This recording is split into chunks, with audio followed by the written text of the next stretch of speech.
financial industry requires. Give us a sense of your dialogues with different regulators. How would you characterize them?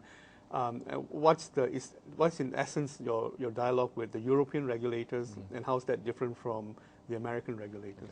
Okay. We do not talk to regulators.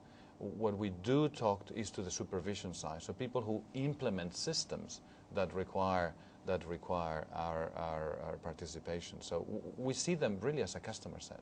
Is a group of customers that run market infrastructures that need to implement ways in which to exchange information with the financial community. So that really is the part of the regulatory bodies that we discussed with. And then we, as we said earlier, we come into play with regulators in support of our members' dialogue with regulators when it comes to operationalizing some of those accords. Well, after the crisis, one of the biggest topics on regulators' minds is liquidity, and they would want to look at a SWIFT and say, they would even look at your architecture and say, how can we squeeze liquidity out of this, this structure? Do you see some of that conversation? Not at all. And is that something that's taking place at your member bank level at the moment?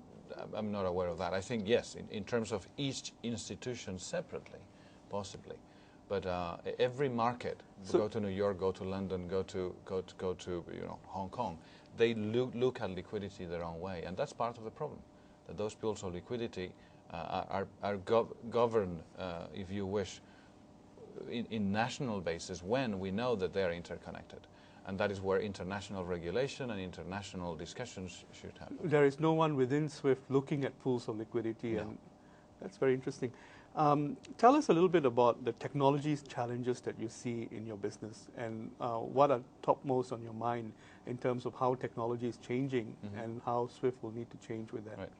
So clearly, technology is only accelerating pace. So we had a discussion the other day with one of the central bank in Europe, saying that in their eyes, the internet will have sorted out the security issue in 5 years. So much of our value proposition will have been eroded, and you can agree or disagree, because there are other people who say that we're here to stay as the internet becomes more pervasive, and hackers will be getting even more interested, and therefore there'll be a greater need for a private network which is very robust. I actually don't mind.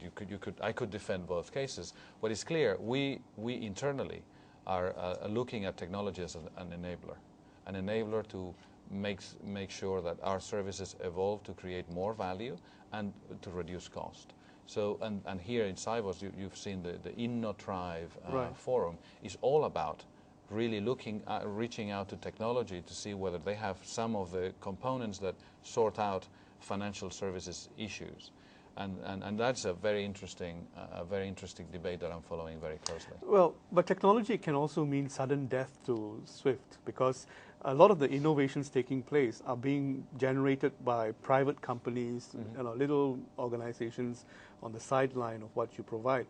And what you need to do is sort of absorb them as you go along. Otherwise, one of them can be your ultimate competitor in that sense.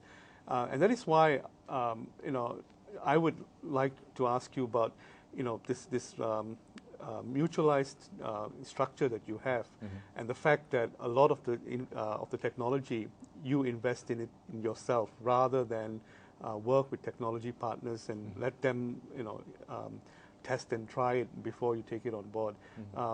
Is there a working model that has to evolve? The days where SWIFT built everything itself are over. We have more partners than we have a portfolio of 600 partners worldwide that we work with, and we use them either for technology or even for go-to-market strategies. So, but you're right. More and more we have to depend on partnerships. We have to use technology not only built by us but provided by others, and that's what we do. I think we need to go back to what SWIFT is. It's a community, a standard-setting body, and then there is a messaging platform and a network. So the component that has to do with messaging platform, that needs to evolve to reflect technology innovation, to reflect some of the new, software as a service, cloud computing, absolutely, over time. But SWIFT as an investor, an equity investor in some of these organizations? There's nothing that prevents us to do that. And is that a model that you might consider. Absolutely. In the strategic discussions, that is not excluded. Tell us a little bit about distributed architecture. It seems to be, the most recent of your technological, evolution. Right. So in 2006, we launched a planned distributed architecture and had 4 objectives in mind. One was increase the resilience of the network in the 209 countries.